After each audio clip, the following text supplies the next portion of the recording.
Well, it's been a shocking, distressing and deeply tragic 12 hours or so for Plymouth.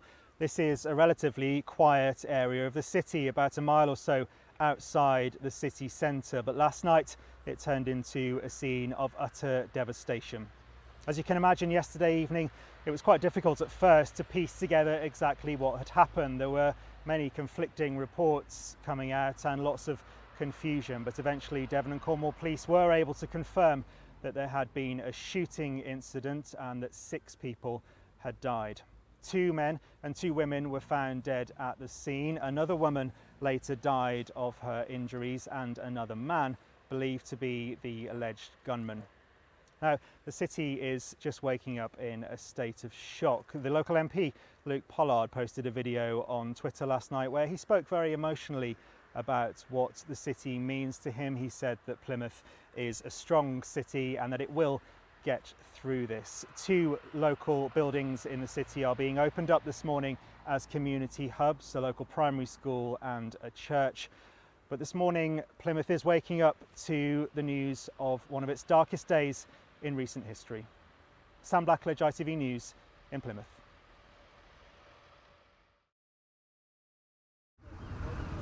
It had started off as just a normal, quiet Thursday evening.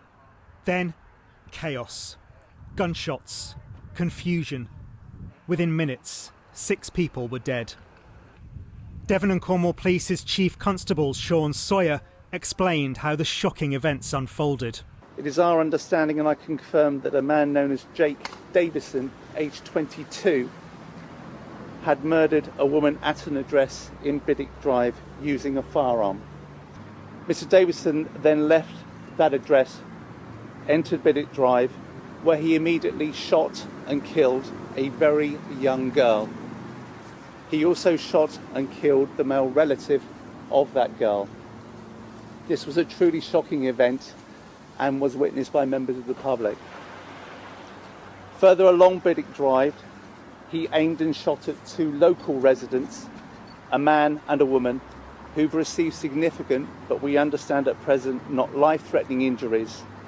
They are currently being treated at a local hospital and supported by specialist officers. From there, Mr Davison entered adjacent parkland, where he immediately shot a man who died at the scene. And thereafter he moved to Henderson Place, where he shot a woman who, despite the best endeavours of first aiders at the scene, later died at Derriford Hospital. Eyewitnesses have told us that then Mr Davison turned the gun upon himself, taking his own life.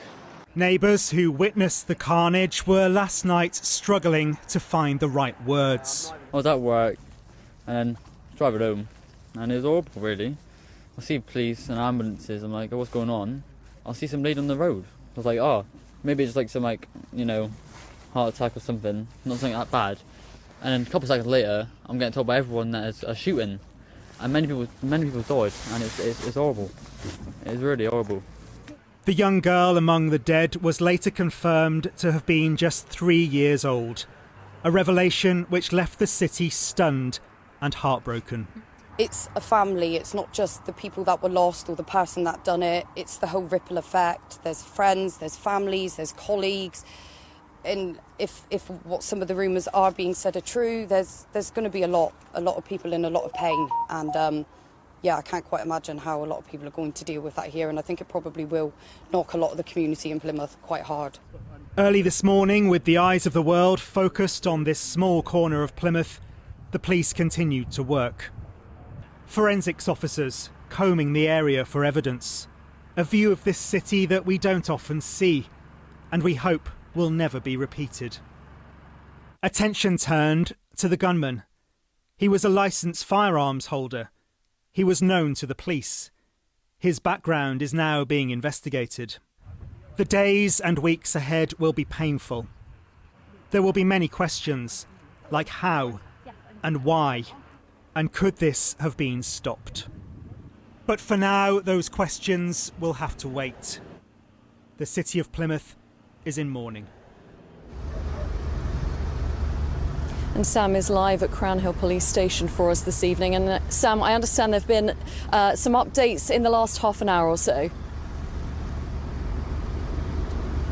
Yes, Kylie, just a short time ago, Devon and Cornwall Police issued the very latest update on this story, confirming the identity of those who died last night. They are Maxine Davison, aged 50, who was the mother of the gunman, Stephen Washington, aged 59, Kate Shepherd, aged 66, and perhaps most shocking of all, 3-year-old Sophie Martin and her father, 43-year-old Lee Martin. Well, now that those names have been publicly released, tributes will surely start to flood in over the coming days. We've already seen flowers being laid at the scene, both by family and friends and by well-wishers. Now, despite everything that's happened in Plymouth over the past 24 hours and those questions that need to be asked, the focus this evening must surely be on those 5 Plymouth people who have lost their lives. How do you even begin to describe what the people of Plymouth must be feeling? 72 hours have now passed since the city was plunged into fear and tragedy by mass murder. There was a quiet stillness around the city today. It feels as if everyone is retracing their steps, trying to piece together a jigsaw which will probably never be complete. Victoria and Tom live yards from where the massacre began. We were at home getting ready to go out for a date. We were actually about to go, and be actually at the time of the incident where everything happened. We would have been walking down that road there. We would have been right in the middle of it. Something stopped us going out that night. But it's lucky that it did. 5 people lost their lives. The youngest, 3-year-old Sophie Martin, was today described by a family member as a beautiful, funny and clever girl who was loved and adored by her father, Lee, who also died. Church services have been taking place across the city, providing a focal point and, for many, a source of comfort. They've really come together. I mean, the outpouring of their grief, and because the community is always, they are closely knit and they do know each other, and so you'll know somebody that knows somebody that's been affected. But actually, they've just been really supportive and sort of very caring with each other. This stunning mural on the side of a house not far from the crime scene is becoming a poignant symbol of togetherness and resilience. Plymouth's only a small city in it, so we're very proud of, our culture, and family's everything, isn't it, nowadays, After the shock and horror of Thursday nights, the weekend has been about grief, sorrow and quiet reflection. As you can see, the tributes just keep on coming. Everybody here is feeling the pain. Police are continuing to appeal for information from the public. Post-mortems are underway, while 2 people who were injured, a mother and a son, are expected to make a full recovery. An investigation has been launched into why the offender's shotgun licence was returned to him last month. Devon and Cornwall Police says it is fully cooperating with the Independent Office for Police Complaints. Sam Blackledge, ITV News, Plymouth.